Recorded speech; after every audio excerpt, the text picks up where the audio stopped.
आज हम लोग जीव विज्ञान की अनुवांशिकी के विषय में अध्ययन करेंगे। तो ये अनुवांशिकी क्या है? तो अनुवांशिकी विज्ञान की वह शाखा है जिसके अंतर्गत हम लक्षणों की वंशागति का अध्ययन करते हैं। अनुवांशिकता क्या है? माता पिता के लक्षण उनके संतानों में चले जाते हैं और इन लक्षणों को अनुवांशिकी लक्षण और इस घटना को अनुवांशिकता कहते हैं। तो अनुवांशिकता के विषय में सर्वप्रथम ग्रेगर जॉन मेंडल ने अपने प्रयोग किए। इन्होंने एक मटर के पौधे, जो उद्यान मटर के पौधे पर, जिसका वैज्ञानिक नाम पाइसन सटाइवम है, पर अपने प्रयोग किए। ग्रेगर जॉन मेंडल ने 7 लक्षणों को ध्यान में रखकर अपने प्रयोग किए थे और 1865 में इन्होंने अपने सिद्धांत प्रस्तुत किए। किंतु उस समय तत्कालिक वैज्ञानिकों ने इन्हें प्रमाणित नहीं किया और कुछ समय उपरांत ह्यूगो डी ब्रीज, शर्मैक और कार्ल कारेंस जैसे वैज्ञानिकों ने पुनः इनके प्रयोगों को देखा, तब इनको वैज्ञानिक मान्यता प्राप्त हुई। इस तरह से इन्होंने अपने 3 प्रयोग, महत्वपूर्ण 3 प्रयोगों पर आधारित 3 सिद्धांत दिए, जो इस प्रकार है। पहला सिद्धांत इन्होंने दिया प्रभाविता का नियम, दूसरा नियम इन्होंने दिया पृथक्करण का नियम और तीसरा नियम इन्होंने दिया स्वतंत्र अपव्यूहन का नियम। तो मेंडल ने 7 लक्षणों को ध्यान में रखा। तो ये 7 लक्षण कौन कौन से? तो लक्षण, और इसमें प्रभावी कौन रहा, अप्रभावी कौन रहा?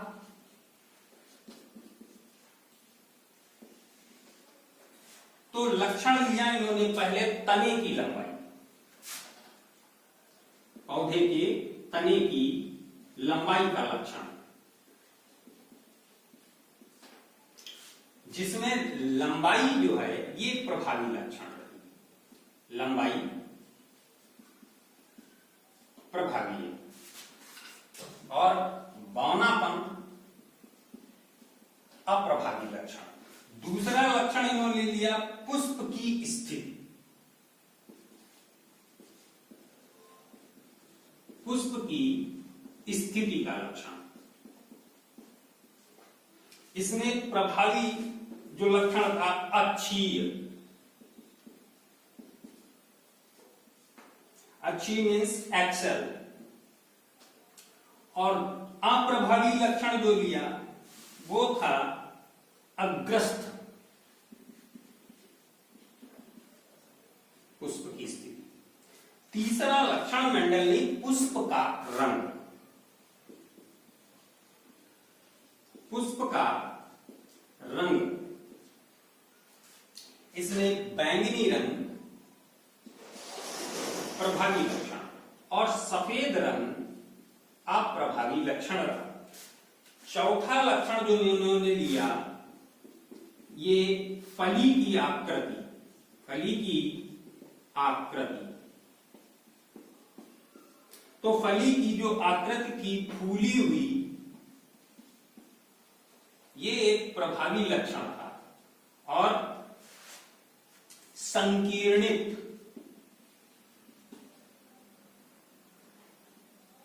संकीर्णित फली अप्रभावित लक्षण था। और 5वां लक्षण इन्होंने लिया फली का रंग, फली का रंग। फली के रंग में हरा रंग प्रभावी और पीला रंग अप्रभावी लक्षण था। छठा लक्षण इन्होंने लिया बीज की आकृति, बीज की आकृति। तो प्रभावी लक्षण गोल और अप्रभावी लक्षण झुर्रीला बीज। और इन्होंने जो 7वां लक्षण लिया बीज का रंग, का रंग, तो बीज का रंग पीला, ये अप्रभावी लक्षण, और हरा, पीला प्रभावी लक्षण और हरा अप्रभावी लक्षण था। तो मेंडल ने अपने प्रयोग में मटर के पौधे, उद्यान मटर के पौधे पर जो प्रयोग किए उनमें इन्होंने 7 लक्षणों को ध्यान में रखा, और इस प्रकार इन्होंने 2 तरह से प्रयोग किए। कितने तरह से? 2 तरह से प्रयोग किए। पहला प्रयोग इन्होंने किया एक संकर संकरण का प्रयोग, एक संकर संकरण का प्रयोग। तो एक संकर संकरण के प्रयोग में मेंडल ने एक लक्षण को, एक समय में एक लक्षण को ही ध्यान में रखा, जैसे कि तने की लंबाई, एक लक्षण। और दूसरा प्रयोग इन्होंने किया द्विसंकर संकरण, जिसमें इन्होंने एक साथ 2 लक्षणों को ध्यान में रखा, जैसे कि तने की लंबाई और पुष्प का रंग, लंबाई और पुष्प का रंग। इसी तरह से बीज की आकृति और बीज का रंग, यानी कि एक साथ इन्होंने 2 लक्षणों को ध्यान में रखकर और एक लक्षण को ध्यान में रखकर, जब एक लक्षण को ध्यान में रखकर मेंडल ने अपना प्रयोग किया तो उस प्रयोग को एक संकर संकरण के नाम से जाना जाता है। जब 2 लक्षणों को ध्यान में रखकर मेंडल ने अपना प्रयोग किया तो उस प्रयोग को द्विसंकर संकरण के नाम से जाना जाता है। तो मेंडल ने जो 3 नियम दिए, उसमें पहला नियम प्रभाविता का नियम और दूसरा नियम पृथक्करण का नियम, ये दोनों ही नियम एक संकर संकरण पर आधारित थे। किंतु तीसरा नियम स्वतंत्र अपव्यूहन का नियम जो लिया उन्होंने, वो द्विसंकर संकरण पर आधारित थे। मेंडल के प्रयोगों को समझने से पहले हम कुछ इनकी शब्दावली को भी जान लेते हैं। मेंडल ने एक शब्द का प्रयोग किया कारक, लेकिन जोहानसन ने उसे जीन शब्द दिया।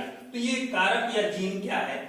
उन लोगों का मानना था कि प्रत्येक लक्षण के लिए दैहिक कोशिका में एक जोड़ी कारक होता है जिस पर लक्षण निर्भर करते हैं, उसे मेंडल ने कारक कहा, किंतु जोहानसन ने उसे जीन कहा। और वास्तव में जीन डीएनए की इकाई भी है जो गुणसूत्र के अंदर पाई जाती है, और इसमें हिस्टोन प्रोटीन नाम के बबल्स 4 प्रकार के पाए जाते हैं, H2A, H2B, H3, H4।